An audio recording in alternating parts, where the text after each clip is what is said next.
sering-sering. Assalamualaikum warahmatullahi wabarakatuh. Waalaikumsalam warahmatullahi wabarakatuh. Alhamdulillah, segala puji bagi Allah Subhanahu wa taala yang mana oleh Allah telah memberikan kita kesehatan, kesempatan sehingga kita dapat menjalankan aktivitas kita dalam kehidupan sehari-hari. Dan salawat serta salam kita berikan kepada Nabi besar Muhammad Sallallahu alaihi wasallam yang mana oleh beliau telah membawa kita dari alam jahiliyah ke alam Islamnya, dari alam kebodohan ke alam yang berilmu pengetahuan. Dan kita kirimkan salam kita kepada sahabat, keluarga, dan para kerabat yang telah membantu Nabi kita dalam menyebarkan kalimatul haq dan agama Islam. Nah, dan juga kita kirimkan salam kita kepada ulama mutaqaddimin, mutaakhirin, dan ulama yang muktabar yang masih ada di muka bumi ini. Nah, di sini penghormatan saya kepada Ibu Suhelayanti sebagai dosen pembimbing mata kuliah IPS Dasar MI atau SD. Perkenalkan, nama saya Rifka Fitra. Di samping saya ada Sarah Yunis. Nah, kami dari kelompok 2 ingin menjelaskan tentang keterampilan-keterampilan yang ada di dalam IPS. Nah, teman-teman, sebelum saya menjelaskan keterampilan apa aja di dalam IPS, sebaiknya kita harus mengetahui nih, apa sih pengertian IPS?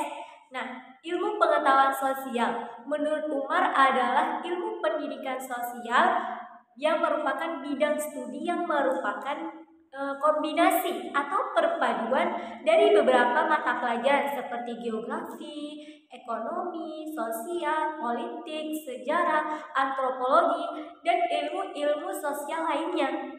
Nah, ilmu pengetahuan sosial dikenal dengan social studies.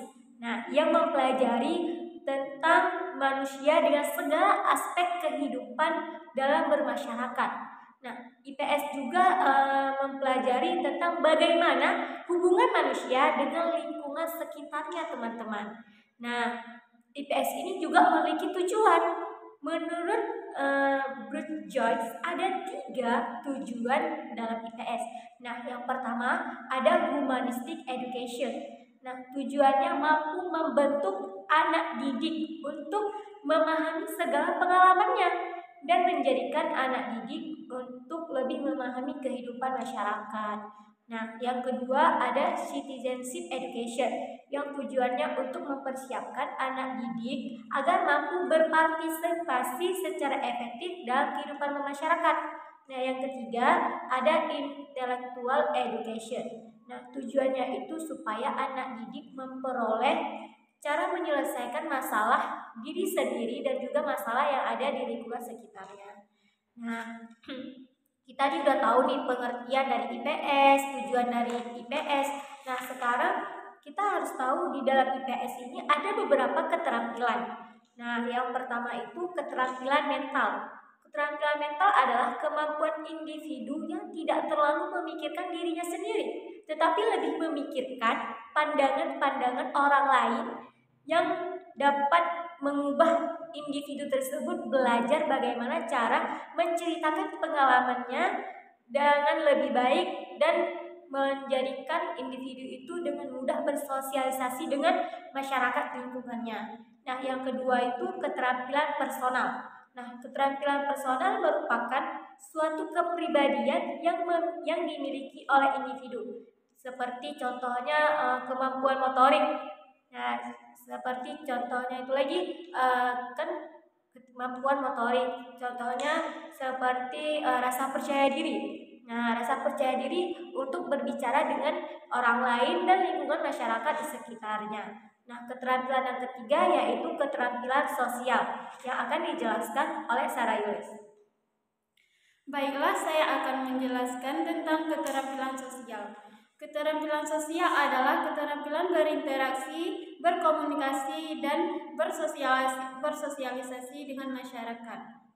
Ciri-ciri keterampilan sosial yaitu yang pertama perilaku interpersonal dan yang kedua perilaku yang berhubungan dengan kesuksesan akademis. Yang ketiga penerimaan teman sebaya dan yang keempat keterampilan berkomunikasi.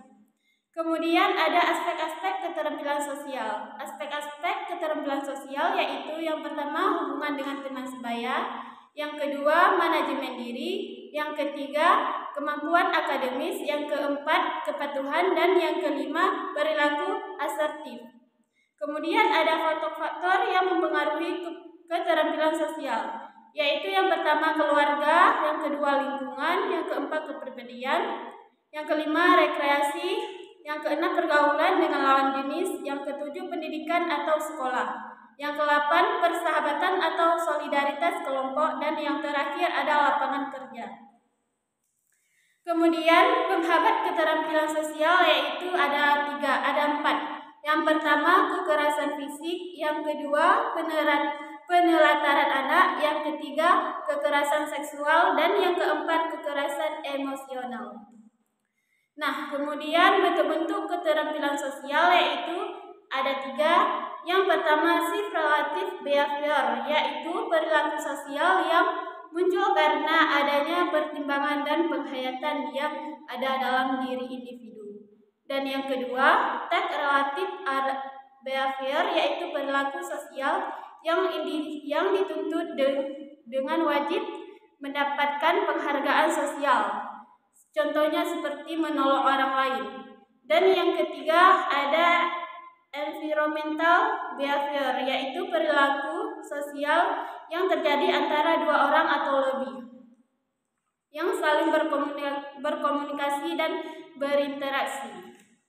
Nah, kemudian yang keempat keterampilan motorik. Keterampilan motorik adalah kemampuan yang dilakukan oleh gerak tubuh, contohnya seperti membaca, menulis, belajar, dan gerak tubuh lainnya. Nah, selanjutnya saya akan serahkan ke kalian. Nah, yang terakhir yaitu keterampilan intelektual. Nah, keterampilan intelektual adalah kemampuan aktivitas kognitif yang bersifat khas. Nah, kemampuan intelektual ini terdiri dari kemampuan untuk mengembangkan ilmu pengetahuan, kemampuan mengategorikan suatu masalah, dan juga kemampuan untuk menganalisis faktor dan konsep-konsep yang ada di lingkungan sekitarnya. Nah, hanya ini yang dapat kami sampaikan. Lebih dan kurang kami mohon maaf.